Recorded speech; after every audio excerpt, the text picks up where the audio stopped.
पूर्वाभ्यासी मन को भगवद अभ्यासी बनाना, और लक्ष्य दृढ़ है, पर पूर्वाभ्यास में अगर लग गए तो फिर भ्रष्ट हो जाओगे, ये बात है। अनुराग जी उज्जैन से। राधे राधे राधे राधे महाराज जी। महाराज जी आपके चरणों में कोटि कोटि प्रणाम। महाराज जी पिछले 1 वर्ष से एकांतिक वार्तालाप सुन रहा हूं और नाम जपने का भी प्रयास कर रहा हूं।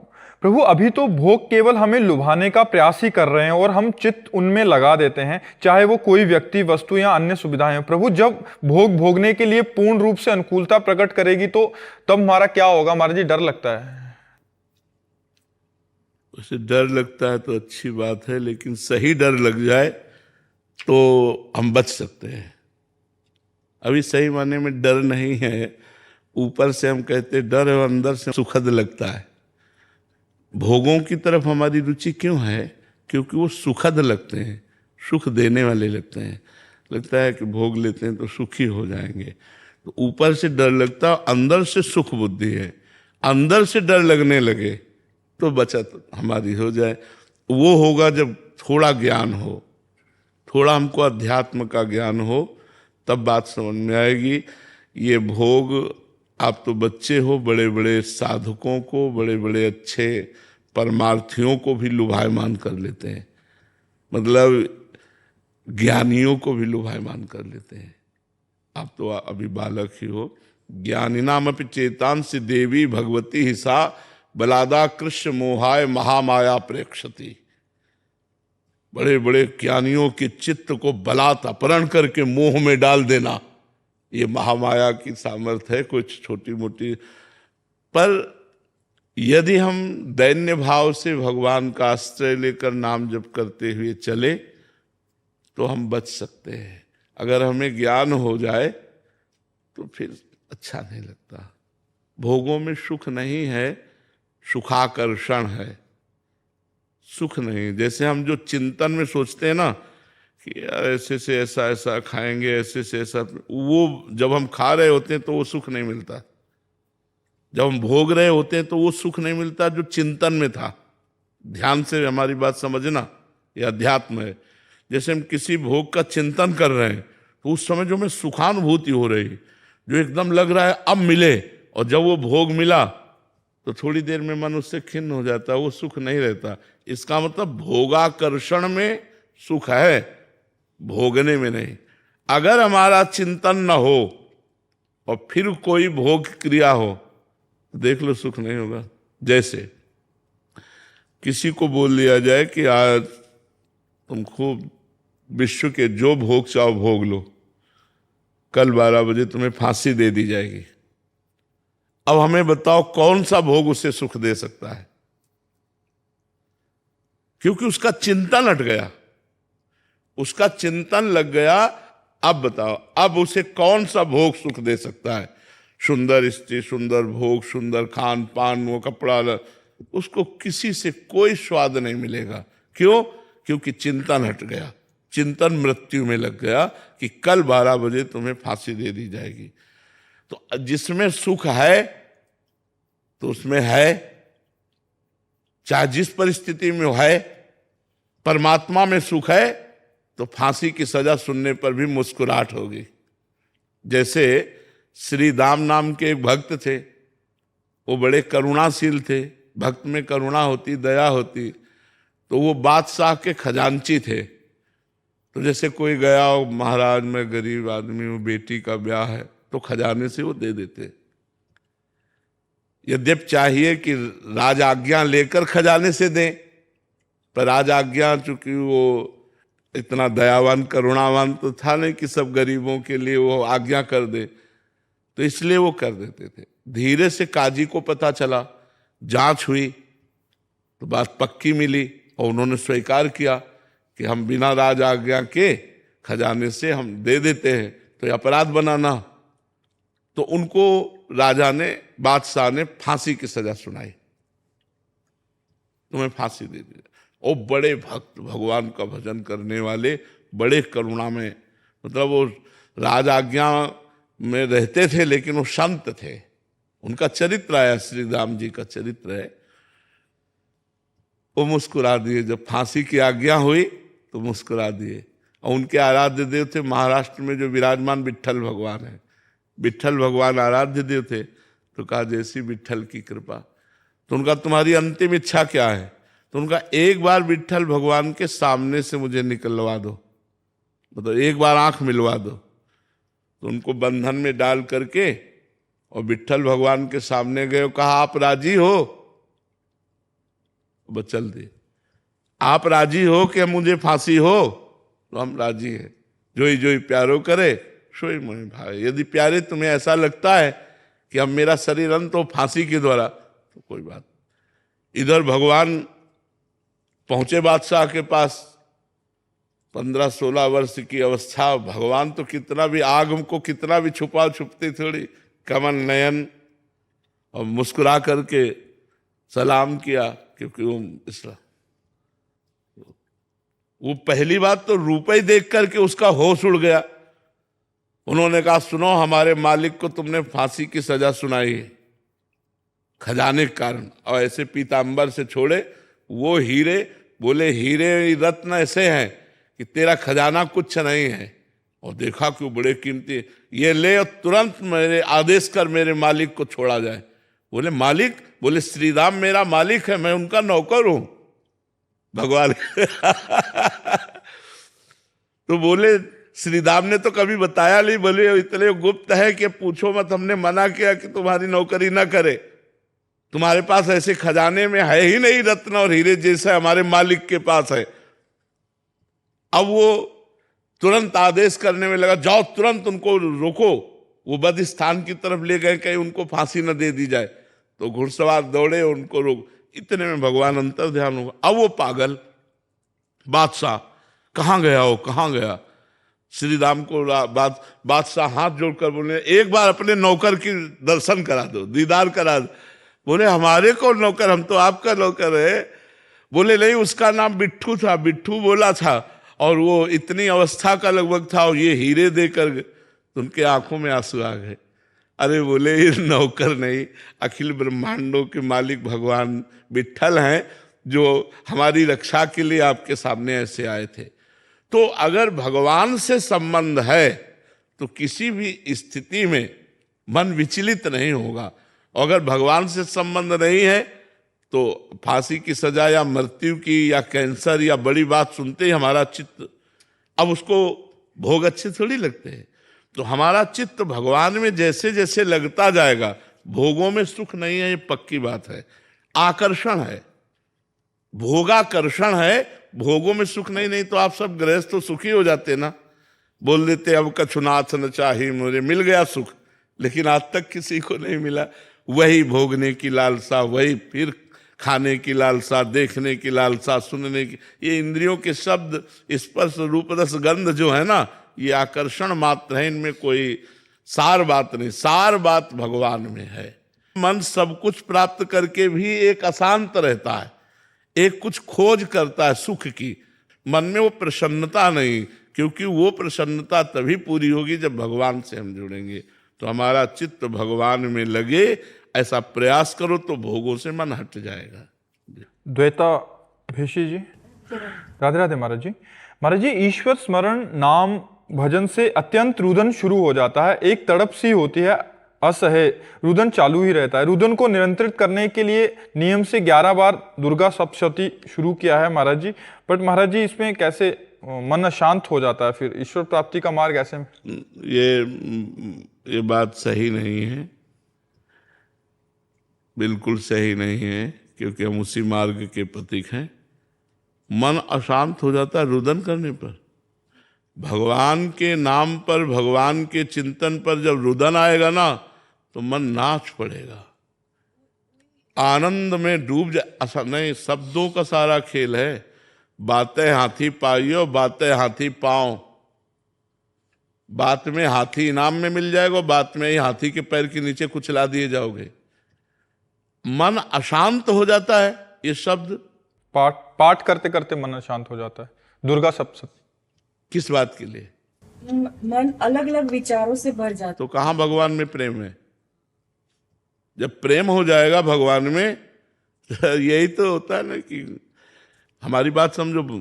अध्यात्म का प्रश्न है, अध्यात्म के उत्तर हैं तो थोड़ा कड़ुए लग सकते हैं, हमें हर समय रुदन होता है भगवान के नाम का चिंतन करके, और हमारे विचारों में परिवर्तन होता है, और हमारा मन अशांत रहता है। दोनों बिल्कुल विपरीत है से। अभी नाम जप करो, डट के नाम जप करो, और एक मार्ग पकड़ो, एक मार्ग कोई पकड़ो। हम कह रहे हैं माँ को पकड़ो तो माँ को पकड़ो, प्रभु को पकड़ो तो प्रभु, एक को पकड़ो और चलती रहो, और जो अनुभूतियां उन्हें गुप्त रखो, तो आगे आप अध्यात्म में, नहीं तो ये कोई स्थिति थोड़ी है। जब रोना आता है ना भगवान के लिए, रोम रोम पुलकित हो जाता है, मन एकदम आनंद से उन्मत्त हो जाता है। उस दशा को कैसे वर्णन करें? वो कोई साधारण दशा है? गदगद सुर नैना सजल दंपति रस रहे भीन, यही व्रत वृंदा विपिन में फिरे प्रेम तल्लीन। जब तो वो केवल आह भर करके पुकार सकता है और कुछ नहीं बोल सकता। राधा, हा प्रियाजू, हा कृष्ण, हा प्रीतम, बस अशांत। अरे उसको छू ले तो अशांत शांत हो जाए, उसको देख ले तो अशांत शांत हो जाए। इतना वो शांति का स्वरूप हो जाता है जो भगवान के प्रेम में। इसलिए नाम जप करो, शास्त्रों का स्वाध्याय करो, गंभीर रहो, कोई दंभ ना आने पावे। दंभ माने होता दिखावा, कोई दिखावा ना आने पावे तो आपकी भक्ति सही रास्ते में चल पाएगी। अगर भक्ति को दंभ रूपी रोग हो गया तो फिर नष्ट हो जाएगी। दिखावा नहीं होना चाहिए, ये अंतर की गुप्त वस्तु है। अगर हम बनावटी ही रोएं तो भगवान उसे सही मान लेते हैं। एकांत में रोएं, प्रभु हम तब प्रेम के आंसू हैं कि नहीं मुझे पता नहीं, लेकिन आपके लिए हैं। अगर हम बनावटी भी एकांत में रोएं तो भगवान उसे सच्ची मान लेते हैं और कभी हमें सच्चा प्रेम दे देंगे। लेकिन हम ये दिखावा करें कि हम प्रभु के लिए रोते हैं तो फिर बिगड़ जाएगी, फिर भक्ति नहीं आएगी, नाटक रह जाएगा। रश्मि राजपूत जी और अय्या। राधे राधे। राधे राधे महाराज जी। महाराज जी, मैंने आपके श्रीमुख से एक सत्संग में ये सुना था कि साधक को किसी से पैर नहीं छुआने चाहिए, पुण्य नष्ट हो जाते हैं। गुरुदेव, मैं एक शिक्षिका हूँ, जैसे कि मैं विद्यालय जाती हूँ, सभी बच्चे आकर पैर छू लेते हैं। मेरा मना करने के बाद भी कि मैं बोलती हूँ राधे राधे बोलो, बस यही प्रभु की इच्छा है। बट महाराज जी, ऐसी स्थिति में जब वो पैर छू लेते तो मेरा पुण्य नष्ट होगा? नहीं, नेत्रों से तुम उन्हें प्रणाम कर लो। जैसे कोई आके बच्चा पैर छूता है तो तुरंत, हे भगवान आप इस रूप में हो, अच्छा राधे राधे, ठीक है। ऊपर से हम भले सांसारिक व्यवहार करें, लेकिन अंदर से हमें भागवतिक रहना चाहिए कि इन सब बच्चों के रूप में भगवान ही है। हमें सेवा दी है पढ़ाने की, मेरे भगवान ही है, ऐसी भावना रखनी चाहिए। जैसे कोई आके पैर छू लेता है या साष्टांग दंडवत करता है या नमस्कार करता है तो अपने लोग पहले उसे नमस्कार कर लेते हैं। आप आ ही रहे हो, हम पहले मानसिक नमस्कार कर लिया, अब आपका जो मन है, चाहे साष्टांग करो चाहे पंचांग करो, कोई तो जैसे बच्चा आ रहा है तो पहले आप मानसिक प्रणाम करो कि इसमें भगवान विराजमान है, तो आपका पुण्य नष्ट नहीं होगा। ध्याना सोनी जी। राधे राधे महाराज जी। महाराज जी, कोटि कोटि प्रणाम। महाराज जी, गीता जी में कहा है कि कर्म करो पर फल की चिंता ना करो, परंतु महाराज जी हम विद्यार्थी काल में हमारा लक्ष्य अच्छे मार्क्स लाना है ऐसा रहता है, तो फल के बिना कैसे हम कर्म? वो बड़ी ऊंची बात है। तो अभी तुम जैसा भाव कर रहे हो ऐसा ही करो। किसका प्रश्न है? ऐसा ही करो कि मैं अच्छी पढ़ाई पढ़ूं और मैं अच्छे नंबर लाऊं, मैं ग्रेजुएट बनूं, ऐसी भावना करो। अभी वो अध्यात्म की ऊंचाई की बात है कि कर्म बंधन से मुक्त होने का उपाय क्या है? कर्म करो और फल की आशा न रखो। अभी आप कोई अध्यात्म में थोड़ी चल रहे हैं, अभी बच्चे हो। अगर फल की आशा नहीं रखोगे तुम तो तुम्हारी रुचि नहीं होगी पढ़ाई में। समझो, जब हम फल की आशा करते हैं तो हमारी रुचि ज्यादा बढ़ जाती है। हम आशा करते हैं कि हमारे व्यापार में अच्छा लाभ हो, और अगर हम आशा ना करें तो इतना प्रयत्न व्यापार में क्यों करें? आप समझना। तो एक स्थिति आएगी जब आप इन सब बातों को प्राप्त करने के बाद भी अशांत होगे, तब आप प्रश्न करोगे कि अब मैं क्या करूं, क्योंकि अच्छी नौकरी है, रुपया भी मिलता है, परिवार भी सब है, फिर भी मेरा मन व्याकुल है। तब आपको अध्यात्म का रास्ता मिलेगा।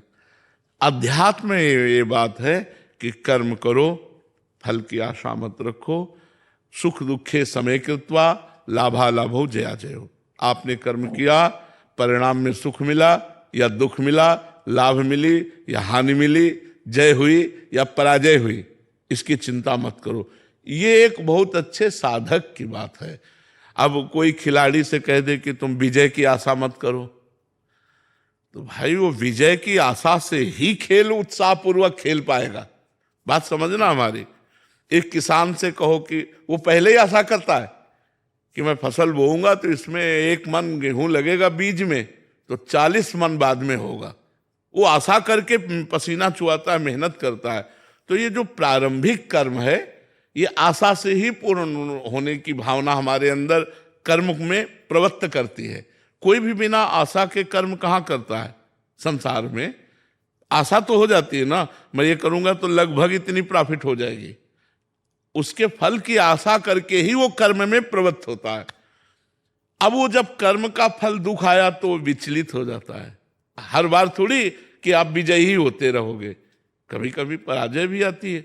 तो भगवान इसलिए कह रहे हैं कि तुम समान भाव बना रहे तुम्हारा, तुम दुख सुख से लिप्त ना हो, इसलिए तुम फल की आशा मत करो। पर वो ऊंची बात है। अभी बच्चे हो तुम, खूब अच्छी आशा करो कि मैं ग्रेजुएट हूं, मैं अच्छे नंबर से पास हूं, मैं अमुक डिग्री प्राप्त करके अमुक नौकरी करूं। आशा रखो, जिससे तुम्हारे प्रयत्न में उत्साह रहेगा, तुम्हें कर्म करने में उत्साह रहेगा। वो तो योग है। अभी तो आप संसार के बच्चे हो, नाम जप करते रहो और खूब अच्छी पढ़ाई। हर व्यक्ति चाहता है, जैसे भजन करने वाला, मैं अच्छा भजन करूं, भगवान का अच्छा भक्त बन जाऊं, भगवान के चरणों का मुझे प्रेम प्राप्त हो, ऐसी आशा तो करता है ना। लेकिन भजन का जब एक फल उत्पन्न होगा हृदय में, तो सब आशाएं शांत हो जाती हैं। मिले भगवान, न मिले, दुख मिले, सुख मिले, गति हो, दुर्गति हो, इन सब बातों से मन हटकर शांत भजन में भगवदाकार हो जाता है।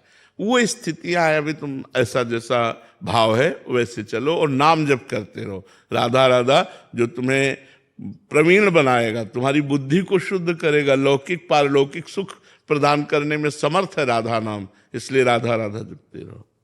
हर्ष कुमार राणा जी गुजरात से। श्री हरिवंश महाराज जी, आपके चरणों में कोटि कोटि प्रणाम। महाराज जी, पिछले 2 सालों से आपके द्वारा बताए गए मार्ग पर चलने का प्रयास कर रहा हूँ। गुरुदेव, मैंने आपकी श्री वाणी से शरीर के बारे में सुना है कि स्थूल शरीर, सूक्ष्म शरीर और कारण शरीर, और यही तीनों शरीरों से भागवतिक चेष्टाओं के बारे में। तो महाराज जी, भागवतिक चेष्टा कैसे करें? भागवतिक चेष्टा हो रही है कैसे समझें? और भागवतिक चेष्टा हो रही है पर स्वीकृति कैसे आए और स्वीकृति को दृढ़ कैसे करें? भागवतिक चेष्टा का तात्पर्य होता है तस्मात् शास्त्रम प्रमाणम ते कार्या अकार्यो व्यवस्थितो। शास्त्र के अनुसार हमारे कर्म होने चाहिए, शास्त्र विरुद्ध कर्म नहीं होने चाहिए। जब स्थूल शरीर से पवित्र धर्म में भागवतिक क्रियाएं होती हैं या जो भी कर्म है वो भगवत समर्पित किए जाते हैं, तो उसका प्रभाव सूक्ष्म शरीर पर पड़ता है। सूक्ष्म शरीर है मन, बुद्धि, चित्त, अहंकार, 5 ज्ञानेंद्रियां, 5 कर्मेंद्रियां, ये है। तो जो सूक्ष्म शरीर है वो पवित्र संकल्प करने लगता है मन, बुद्धि पवित्र निश्चय करने लगती है, चित्त पवित्र भगवान का चिंतन करने लगता है, अहंकार भगवान के दासत्व में बदलने लगता है। प्रभु मेरे स्वामी, मैं प्रभु का दास। इसका प्रभाव पड़ता है कारण शरीर पर। कारण शरीर कहते हैं स्वभाव। जैसे हमारे यहाँ श्री सेवक जी महाराज कहते हैं, यह जो पर्यो मोहि सहज स्वभाव, श्री हरिवंशम नाम रस चाव, नाव सुदृढ़ भव तरन को। बोले मुझे मेरा ये स्वभाव पड़ गया है कि निरंतर श्री हरिवंश, श्री हरिवंश, श्री हरिवंश, ये नाम हमारे चलता रहता है। स्वभाव, कारण शरीर स्वभाव। श्रुतौ राधिका कीर्तिरंता स्वभावे। हमारा स्वभाव बन गया है प्रिया प्रीतम की चर्चा सुनने का। श्रुतौ राधिका कीर्तिरंता स्वभावे, हमारा स्वभाव बन गया है प्रिया प्रीतम के जस का कीर्तन करने का। तो जब स्थूल शरीर से कोई पवित्र क्रियाएं, धर्म में भागवतिक क्रियाएं करता है, तो उसका सूक्ष्म शरीर पवित्र होता है। जब सूक्ष्म शरीर पवित्र होता है तो उसका स्वभाव बदल जाता है। जो स्वभाव भोगी था वो योगी हो जाता है, जो प्रपंची था वो भगवत स्वरूप हो जाता है। तीनों बदल गए, स्थूल, सूक्ष्म और कारण। और जहां तीनों पवित्र हुए, तो जैसे साफ दर्पण में अपना प्रतिबिंब साफ दिखाई देता है, ऐसे स्वच्छ अंतःकरण में, पवित्र बुद्धि में ज्ञान का प्रादुर्भाव होता है और वो अपने स्वरूप को देखता है कि मैं इन तीनों शरीरों से अलग हूं, स्थूल, सूक्ष्म और कारण, और वो जीवन मुक्त महापुरुष हो जाता है। इन्हीं शरीरों के राग के कारण हमारी दुर्गति होती है, क्योंकि कर्ता भाव होने के कारण जो हम कर्म करते हैं उसके अनुसार फिर जन्म होता है, फिर कर्म करते हैं, फिर जन्म होता है, बार बार जन्म, बार बार मरण, बार बार माँ के गर्भ में जाना, ये हमारा चलता रहता है तब तक जब तक तीनों शरीर पवित्र नहीं होंगे। स्थूल, सूक्ष्म और कारण तीनों का राग नहीं त्याग देते, तब तक हमारा ये आवागमन चलता रहेगा। तो चाहे भक्ति के द्वारा, चाहे ज्ञान के द्वारा, तीनों शरीरों को पवित्र करना और तीनों शरीरों का राग त्याग देना, तब वो मोक्ष या प्रेम को प्राप्त होता है। अगर शरीर से प्रेम बना रहे, आसक्ति बनी रहे, तो भक्ति रंग नहीं लाई। भक्ति जब रंग लाती है तो देह कुटुंब ते जाए छूट सब ही विधि नातो, शरीर से राग उसका खत्म हो